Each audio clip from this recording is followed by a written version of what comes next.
তোমরা নিশ্চয়ই ভাবছো আমি এত গভীর জঙ্গলের ভিতরে কেন যাচ্ছি।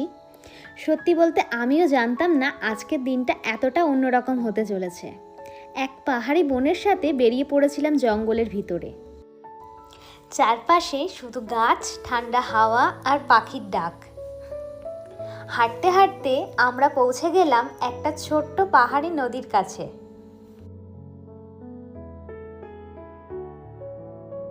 इसका नाम क्या है?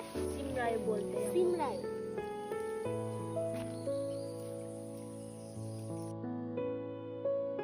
বাজারে যে জিনিস টাকা দিয়ে কিনে খেতে হয় এখানে সেগুলো প্রকৃতির মাঝেই ছড়িয়ে ছিটিয়ে আছে। পাহাড়ের মানুষের জীবনটা সত্যি প্রকৃতির খুব কাছের। স্বচ্ছ ঠান্ডা জলের মাঝে পা ভিজিয়ে হাঁটার সেই অনুভূতিটা সত্যি ভাষায় বোঝানো কঠিন।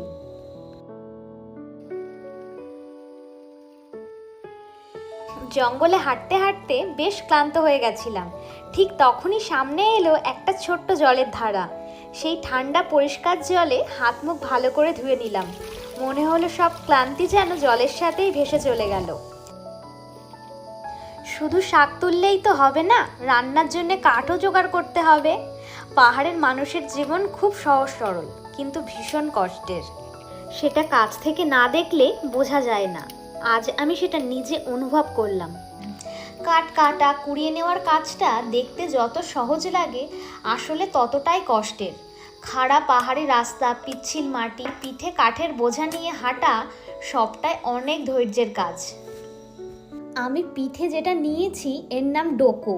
খালি অবস্থায় নিয়েও দেখলাম তবুও এই ডোকোটার ওজন অনেকটাই বেশি। আর চা বাগানের শ্রমিকরাও কিন্তু এই ডোকো ব্যবহার করে চা পাতা তুলে রাখার জন্যে। তোমরা দেখে নিশ্চয়ই বুঝতে পারছো ডোকোটা ভীষণ ভারী হয়েছে, তাই আমি ডোকোটা তুলতে বোনটাকে একটু সাহায্য করলাম। তো এখন আমাদের বাড়ি ফেরার পালা। কেমন লাগলো আমার এই ভিডিও অবশ্যই কমেন্টে জানিও। আর দেখা হচ্ছে পরবর্তী ভিডিওতে। টাটা।